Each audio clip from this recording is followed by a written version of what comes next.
Good evening, Malaysia and followers from around the world. Tonight, we have with us the one and only Siti Kasim. She is known as an outspoken lawyer who is the voice of the marginalized, the minority, and of course, to her admirers, she is what Malaysia needs.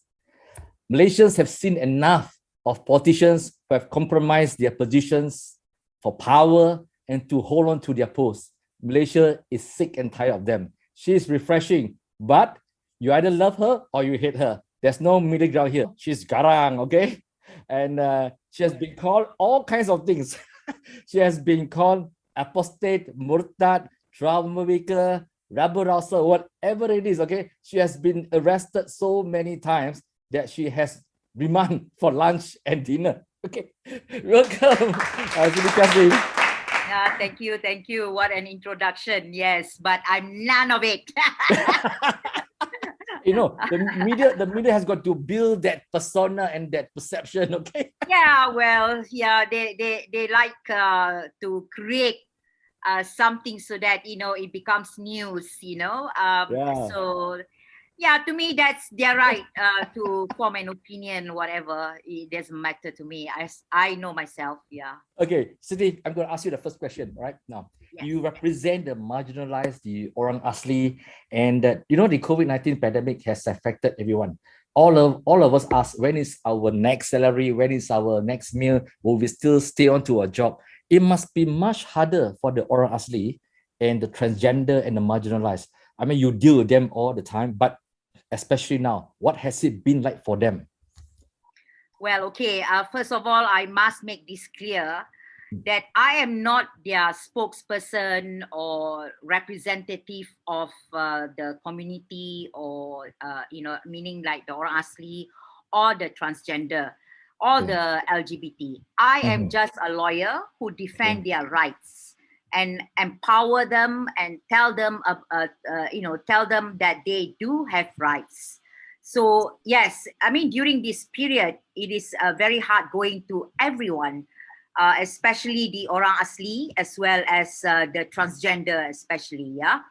So like for the Orang Asli, like everyone else, some of them do work outside their kampong, and most of them lost their job. Okay, and when I'm talking about Orang Asli, I'm talking mainly from the interior, meaning in the pendalaman, in the forest. The Orang Asli in the forest.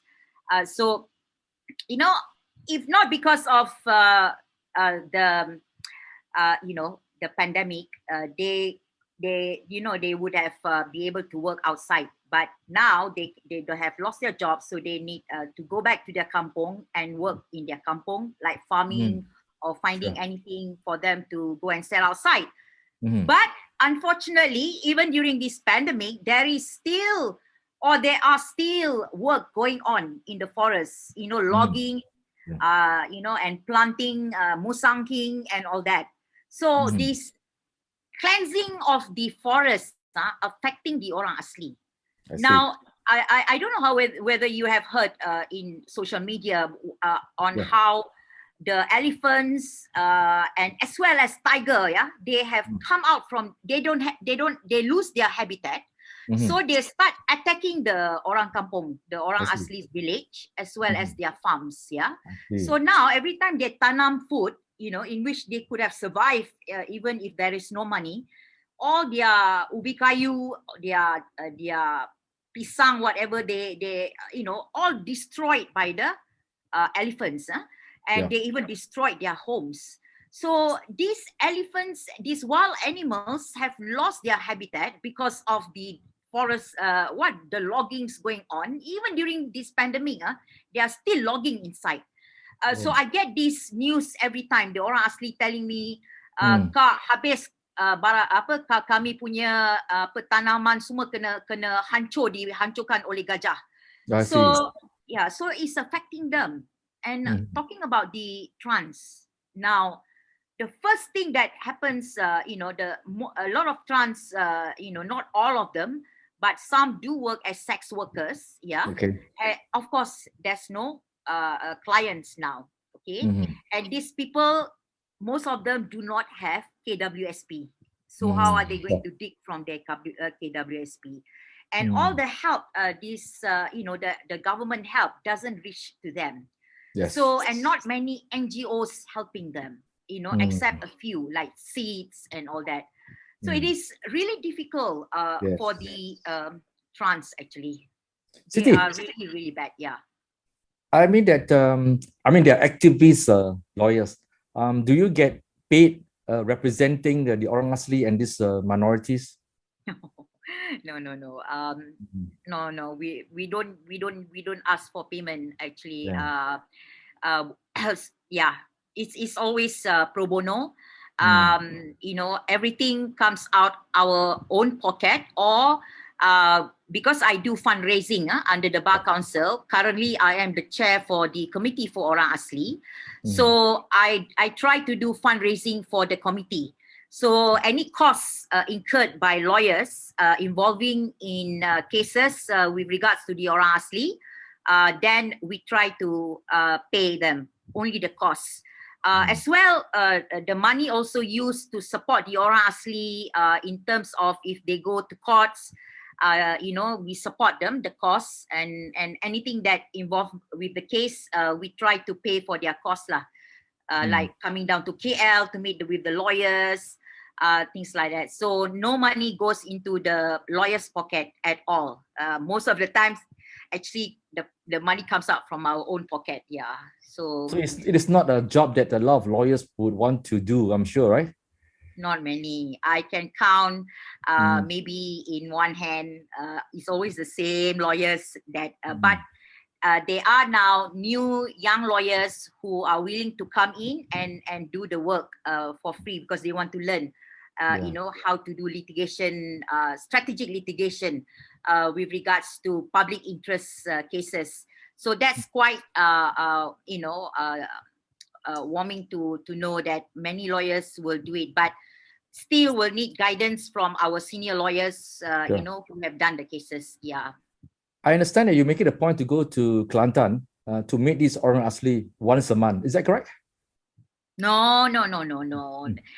It's not just Kelantan, actually. It's like this. Whenever the Orang Asli want help from us, they will invite us to come. Then we will go. We will not just go in Sukahati like that.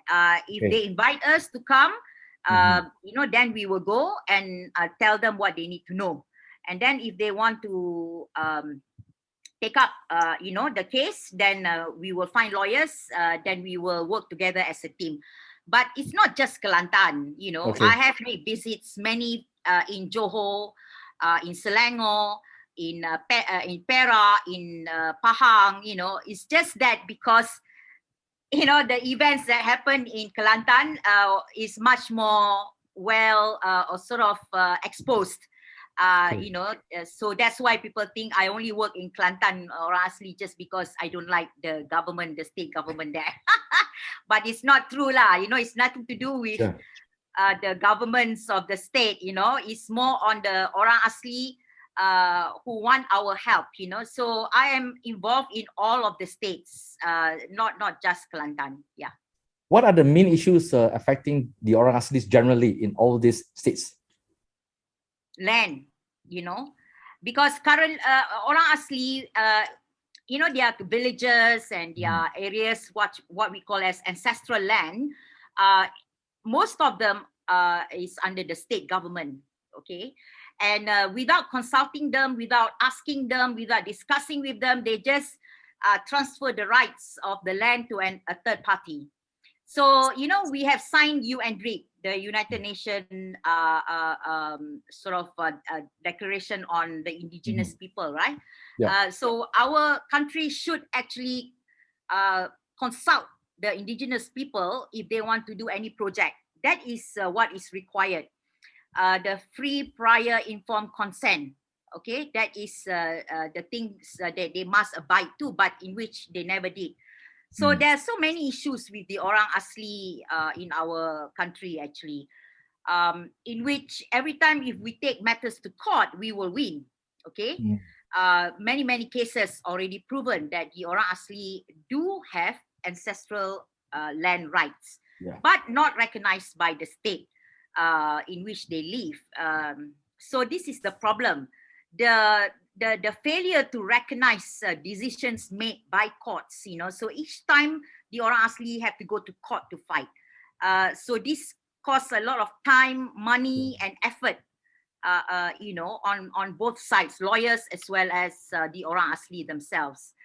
So this is the problem, access to health, access to education. There's so many. If I want to talk about it, this whole webinar is not enough. I have many stories that will shock you all, to when you hear this with regards to the Orang Asli.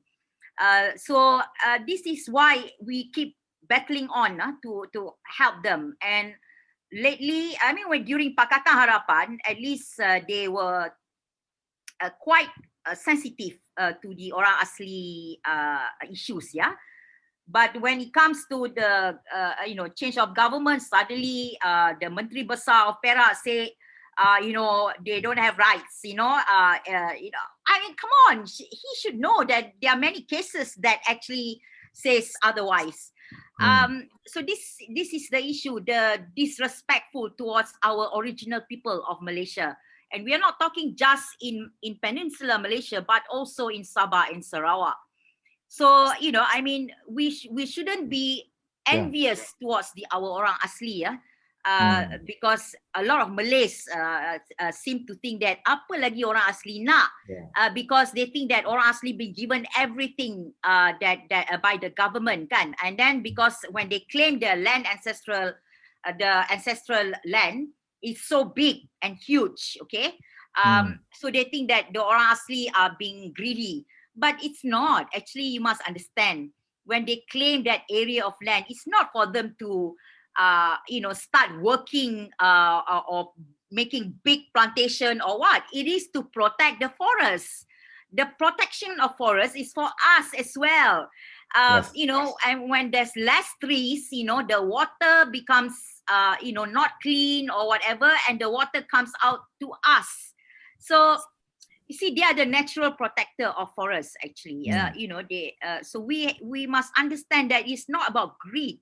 It is about their livelihood. It's about protecting the forests, about protecting their culture and their right, to live as how they want to live, basically. Yeah. So there are many things that we need to be educated about our indigenous people. It's not about trying to defend them being greedy. No, there's no greed at all amongst the Orang Asli.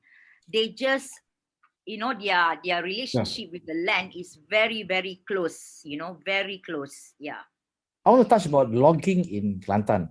It has gone to a really excessive level, and of course, that the state government in Kelantan does not have too many revenues, and they have to rely a lot on chopping down the trees.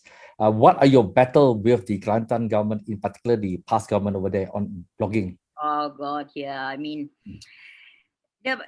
this not just past government lah, but they are more blatant lah, basically. Yeah, I mean, if they can't afford, don't buy the Mercedes lah. I mean, they receive, if I'm not mistaken, some petrol money from the federal government before. What happened to that money? Why are the state of Kelantan still the same? I mean, understandable that they don't have, so they rely on the forests for their income, but that's not the way. That's not the way. They can actually, I mean, Kelantan is a beautiful state, beautiful beaches. They can have access to tourism.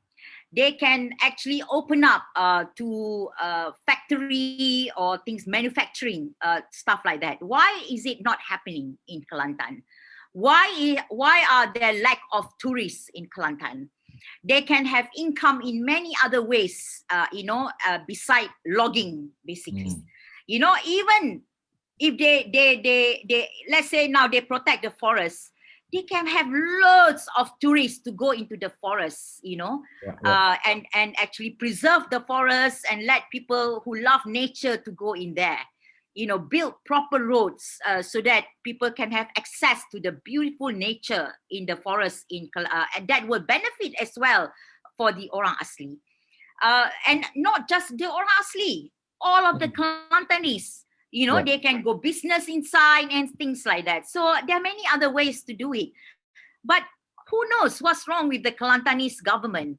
Why are they thinking, logging, taking out the trees, is the only way for them to have income? It's no excuse. Yeah. There are many other ways to make income from their beautiful land, Yes. Speaking of the Orang Asli, you mentioned just now about the ancestral land, but I also want to touch a bit about their heritage and their culture. Are they in danger? Are they in danger of losing their identity because that there's a lot of efforts to convert them, either by Muslim groups or even Christian groups, and as a result, the Orang Asli's heritage and even themselves will gradually go away. How bad are these going on? Yeah, okay. I started this activism more than 10 years ago lah. So yes, when I first went into the pendalaman, the interior, they reported to me, they tell me about the conversion into Islam and Christianity. But I have not heard that they have been forced to convert into Christianity. But I have heard many, in fact, hundreds of them being tricked and forced and threatened to actually convert into Islam. Trick in the sense, one of them told me the story that Jakwa, I don't know whether now it's happening or not. I don't think nowadays they dare to do it because it's being exposed. But before, they tell the Orang Asli, and most of the time the Orang Asli are uneducated. They don't know how to read and write. So they really rely on Jakwa. They actually call Jakwa as their father, father. So anything Jakwa says, they believe 100%. So these Jakwa people will come in and say, oh, they need to change their IC. Take their IC, and then change, suddenly got Islam there. They don't know how to read, so they don't know that their IC already they have become Muslim.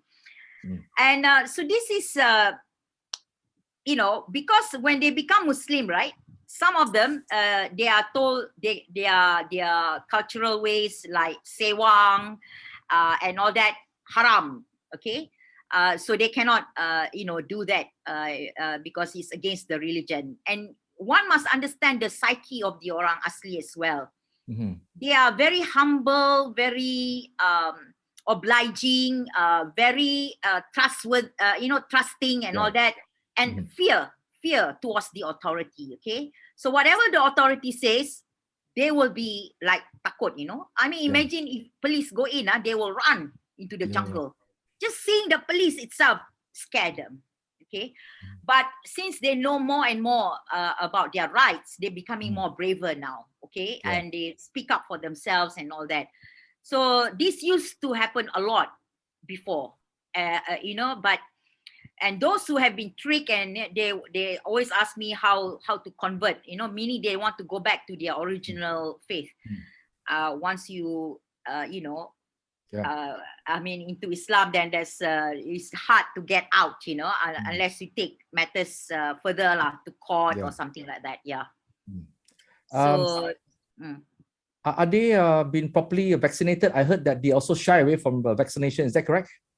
Yeah, well, actually, again, go back to their psyche and all that. They are not stupid. What they need is just information.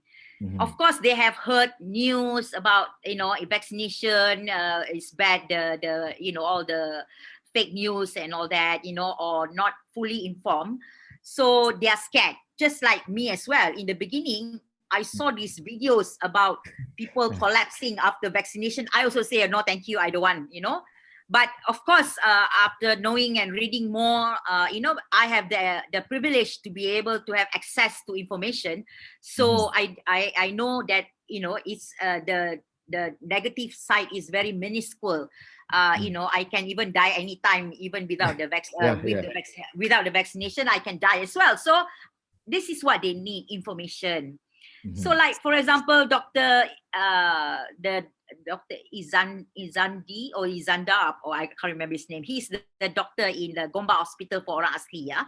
So he's a doctor. He is an Orang Asli. So when he goes into the interior, he talks to the Orang Asli. The Orang Asli accept and understand. And then they change their mind. So that's what they need. Because lack of information, but they're not against it. I mean, some of them even, I only saw a message just now, one Pakcik Ahud from Post Tohoi asked us whether should he, because he's scared, he said, should he go for vaccination? So, of course we say, don't be scared, just go ahead with the vaccination, and please tell your wife as well, because these are how sweet of them, I mean, they want opinion, they want information, that's all. So the government should send people with qualification, like, I'm a lawyer, I know nothing about vaccination, send doctors to explain to them, talk to them as if they, I mean, they can understand you, don't think that they're stupid. That's the problem. No one wants to give out information to them. The question of heritage and losing one's identity, it's not just Orang Asli, but the Malays as well.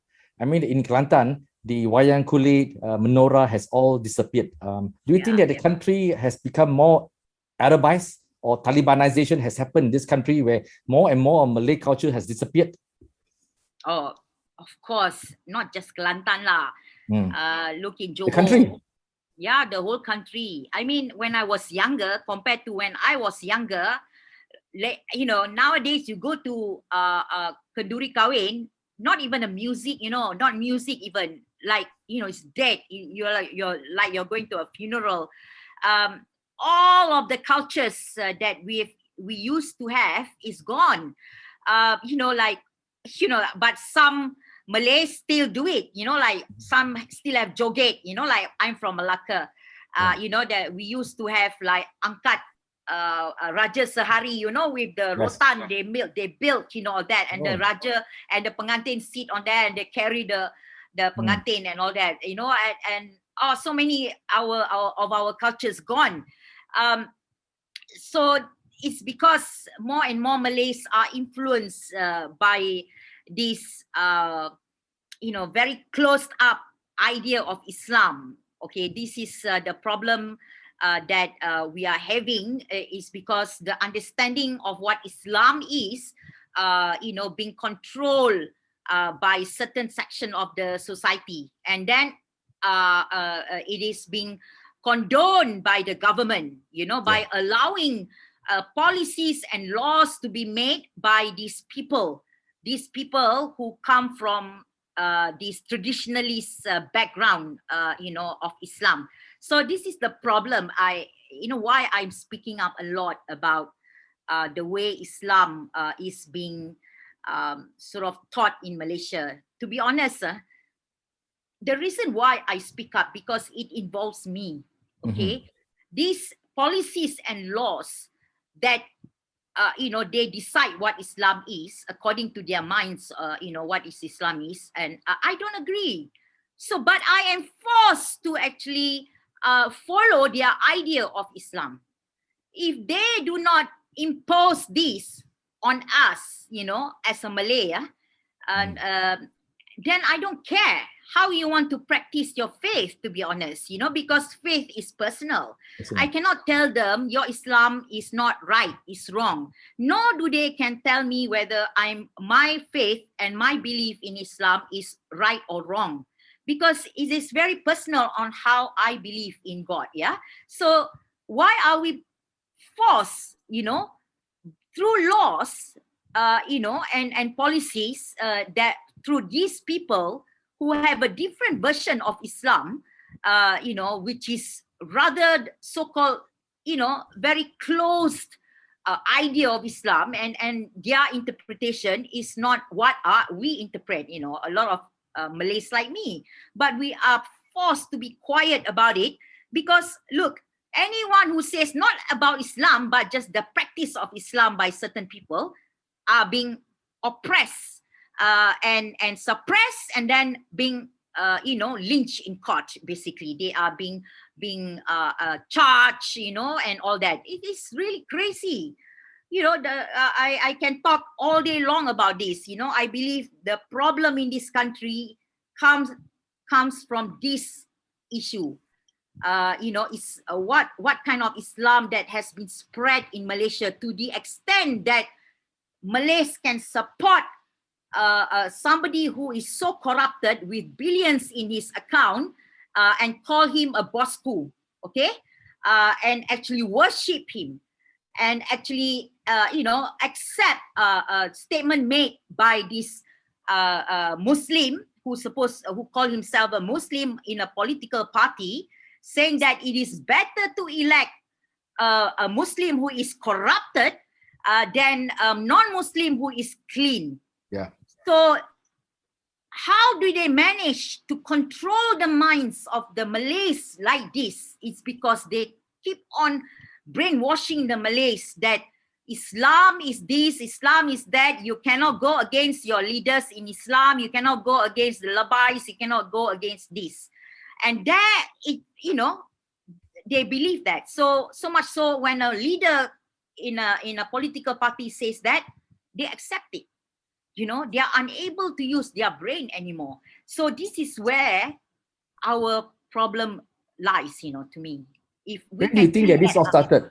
When do you think that all this started? They will come to this point. Let me tell you. Okay. This started in the very much earlier on, started from the early 50s and 60s and 70s.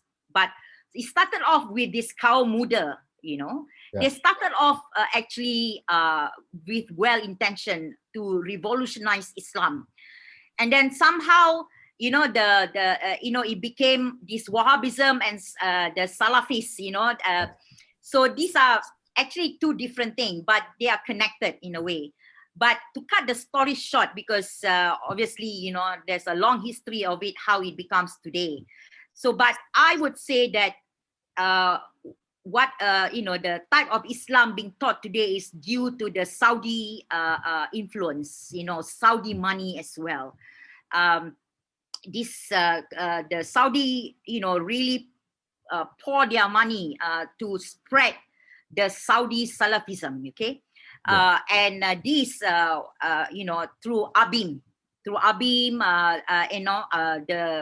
as we all know, Abim second president was Anwar Ibrahim, yeah? Mm-hmm. So, people have said, this, why I'm against Anwar Ibrahim. I'm not against him. It's just that he started off this spiraling of this idea of the Saudi Salafism, Islam in Malaysia, to be honest, yeah. When he used to be the Abim leader, he was very influential, and then he became, he joined UMNO, right? Yeah. I think what Mahathir did was just to shut him up, because he knows that his movement is very strong.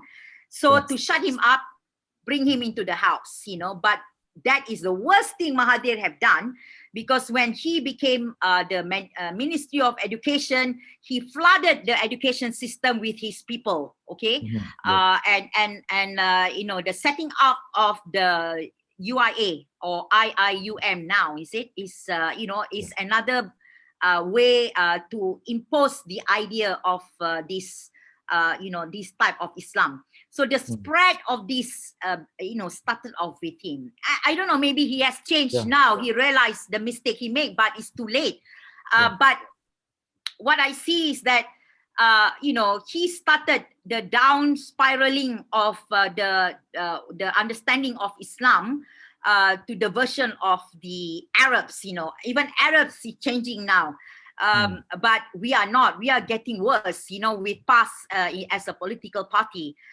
This is why I don't believe that,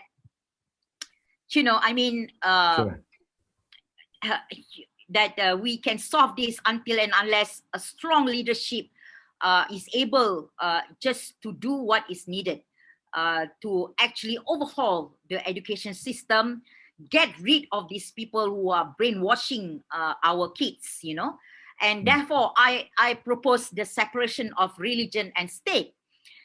Not to say religion is not playing any role. No, federal government has no role in governing religion. This is the idea. The idea is that federal government their role is to manage the country for everybody, not to manage religion. Religion under the constitution is under the Sultan. Give it back to the Sultan. Let them manage it. Why is the federal government trying to impose, all policies? It's proven. It's being reported that anything, any department in the government wants to do anything, they have to consult with the religious people. Why? This is the thing. Look what happened to Ramli Ibrahim. The UITM wants to do a talk about art. They have to consult the Islam. Ustaz Islam. Ustaz Islam. Why? This is the thing. The way we are thinking now, it's like going backwards. Faith, is not. I'm not saying faith is backwards, but the faith is not backward. Actually, Islam is very progressive. But the people who's running it, the ideals of these people are not in conjunction with what Islam is. This is what I'm saying. But we are not allowed to talk about it, to debate about it, what we read in the Quran and what we understand from it. Because if you actually try to talk about it, they will climb down on you quickly because they don't want people to know what is the truth in the Quran. So, this is the problem. There is no freedom of religion, especially to the Malays. We are not even allowed to study on our own and actually, understand our own religion. We have to follow what the Labai and the people up there in the so-called position in the authority says. If they say this is it, we must follow. Siti, this is wrong. Siti, not many Muslims are prepared to take the pressure, peer pressure, sometimes even peer from their employers. I know of many cases where my friends face a lot of pressure from their employers over how they should dress. If they do not dress a certain way, then they won't have their contract renewed. And they told me about this. Okay, now not everyone is as strong as you. In terms of personal liberties and sacrifices you have to be made. Obviously, you too would face pressure from your own relatives and even the people around you. How do you cope with this? Can you share your experiences? Well, actually, it's like this. I am so grateful because I have very sensible and good-minded siblings. Okay.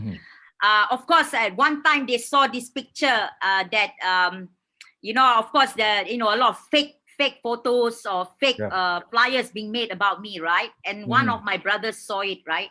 And he got upset lah. Actually, they are more upset about what people say about me, and all that, But when I explained to them that's not true, don't believe what you see or what you read, And I'm never against Islam. I tell them, you see all my writings, I am never against Islam. I am only against people who are actually twisting the religion for their own benefit. Okay, and once I say that, they all accept. They all never say anything because I'm never against my own faith. So this is it. My family, my siblings are brilliant. They, we all have different views about politics, about whatever. So we try to avoid talking about sensitive issues.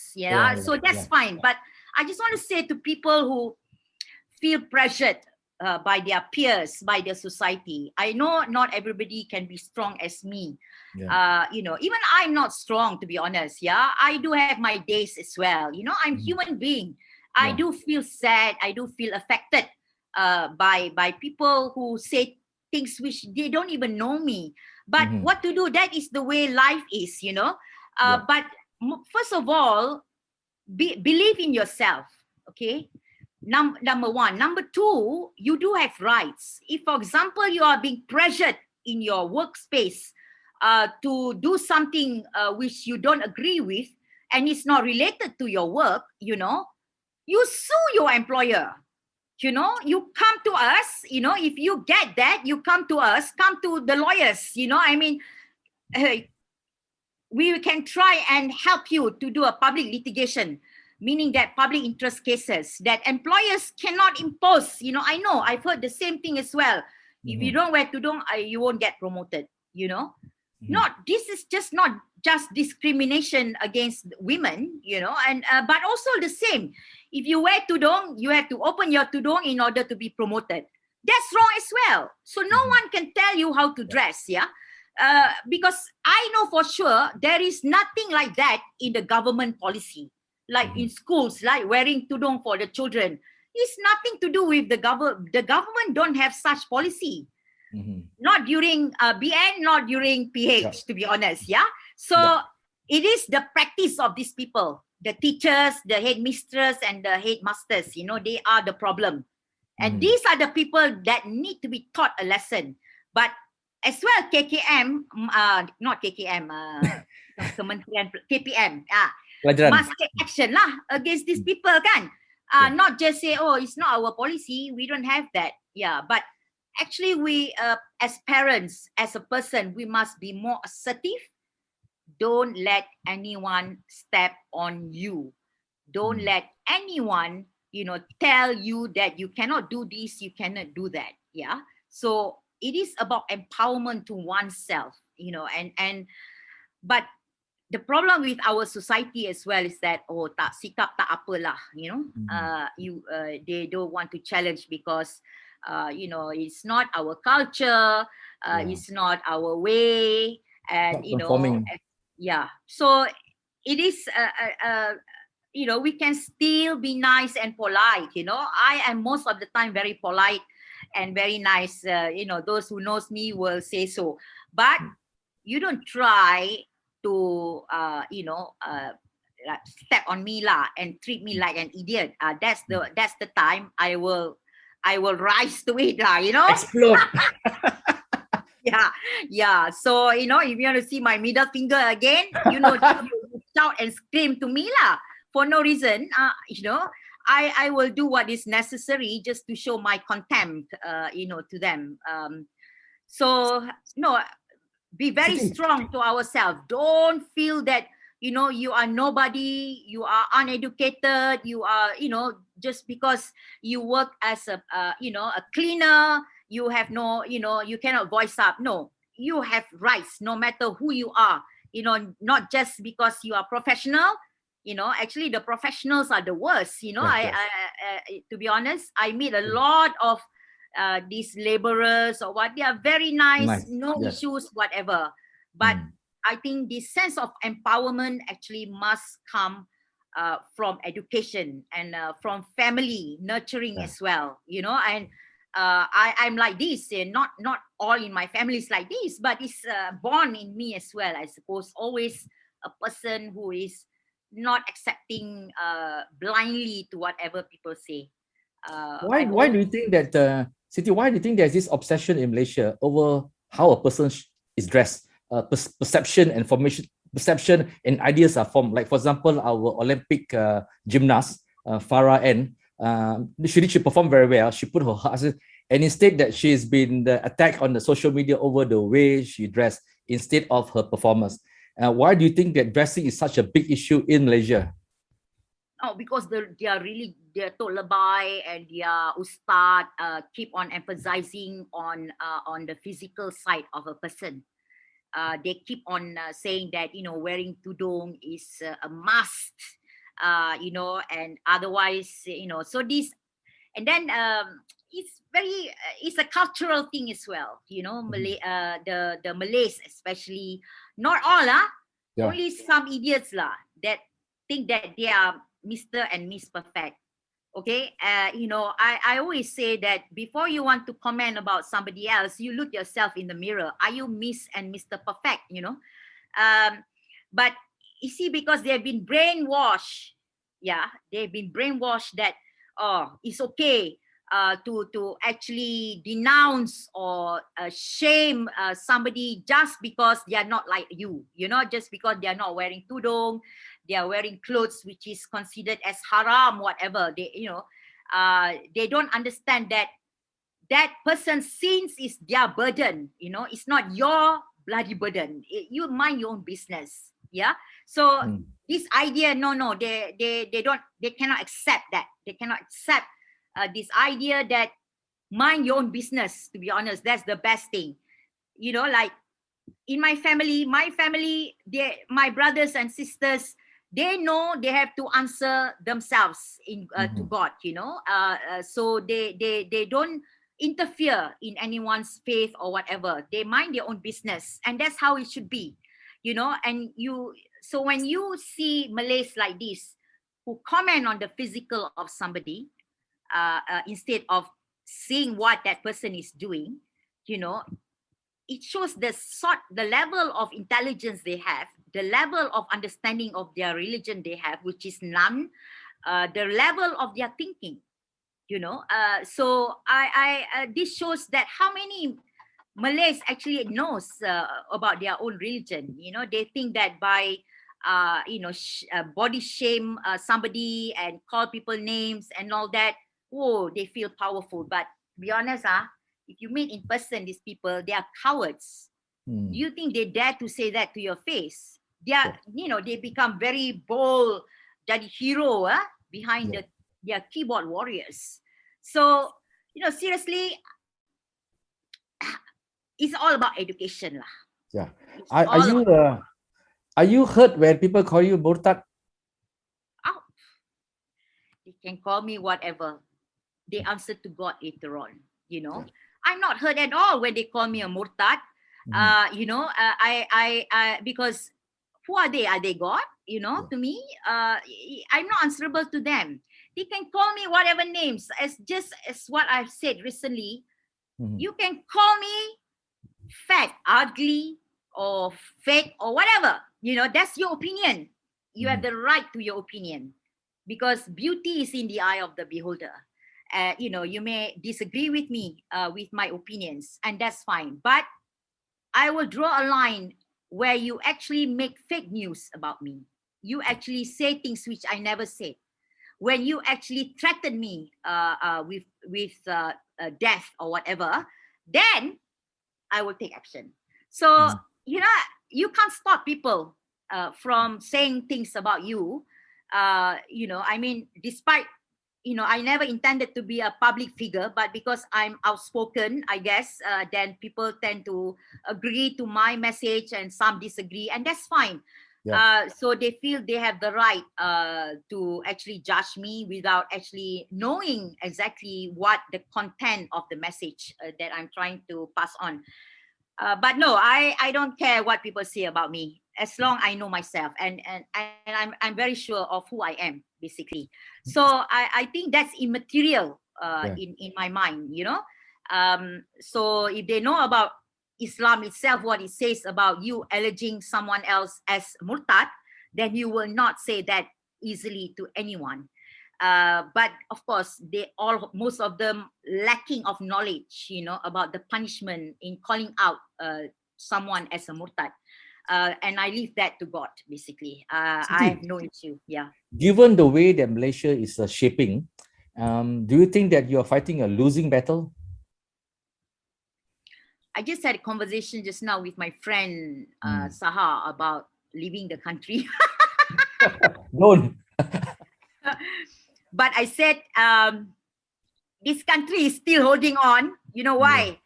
Because of the non-Malays and the liberal Malays like me. And there are many, actually, to be honest. I just wish they will be brave enough to come out and say, this is not what they want, But honestly, I've never seen words, really terrible comments about PAS, especially towards Hadi Awang. I've never read that before like that from Malays. I mean, I started this journey about where Islam is going in Malaysia many years back, many years. I only became known because of my middle finger lah. And then since then, it went on spiraling into whatever I do and say. But I have always been a hardcore follower of where Islam is going. Always attending forums and talks and all that. Because I'm very worried where it's going. Okay. But during those times, I hardly see any Malay dare to say anything about Islam, about the liberties, about But now, last 2-3 years, I think I started to see a lot of Malays, start saying very nasty things towards the liberties and especially in past, how fake they are and all things like that. I say, wow, this is great, and I do think it's because of the internet availabilities. This is where we ought to thank the government for allowing us to have access to internet. That a lot of information can be found from the internet. I somehow or other, I always believe truth will prevail. And lately, truth has prevailed, with regards to past as a political party. More and more people see the true colors of these people. They are not fighting for Islam, they are fighting for themselves, So I always disagree any kind of politics involving any kind of religion behind it. Because their foundation is to uphold their belief, that's fine, you want to uphold their belief, but you shouldn't impose your belief on others. This is the point. The point here, you mind your own business with your faith. Nobody cares. Nobody going to stop you from believing your faith, but you cannot stop others from believing their faith, including the Malays. But why are you condemning the Shia? Why are you condemning the Quranis? Why are you condemning the Ahmadiyyas just because they believe differently from your faith? Faith is faith. You cannot force people to believe in your faith. Nobody is stopping you to believe in your faith. But so why do you think you have the right to stop others from believing in their faith? And this is the thing. Any right-minded people can accept that, kan? And Siti, it's very strange that the word liberal, which is actually enshrined in the Rukun Negara very boldly, has been given a different spin by many of these people, making it sound as if that it is something, not acceptable, and even criminal. Now, Siti, we need to close this program. One last word from you ahead of National Day. What is your wish from Malaysia? And ahead of National Day, what is your message to all Malaysians? I wish all Malaysians, uphold their rights, know your rights, keep on speaking up about your rights, that every one of us have rights, and don't forget that. Be empowered, be strong. You have rights, every rights under our constitution. And liberal is not a bad word, it's a good word. Liberal person will support all, will support everybody to their belief and rights and everything. Okay, so don't think liberal is a bad word, it's a good word. This liberal has been made bad by people who are they just want things for themselves. It's, they don't want you to understand the meaning of the word liberal, because they are selfish. They want to manipulate your mind, and they did it because they want to preserve their richness and their status. Okay, so remember that. Thank you, Siti. Don't go anywhere. Don't leave this country. I'm with you. Okay. Okay. We'll see where our country goes. Yes. I mean, if they still give powers to these idiots, all these people that clearly they are just fighting for their status and their money, and their wealth. Then I think we have lost it. Then goodbye, Malaysia. Nasib lah korang. I've always said I have faith in Malaysia and in Malaysians. So to all Malaysians, thank you for joining us. Siti, thank you for spending time with us. To all Malaysians, good night. and Good night. goodbye. Thank you very Bye. much.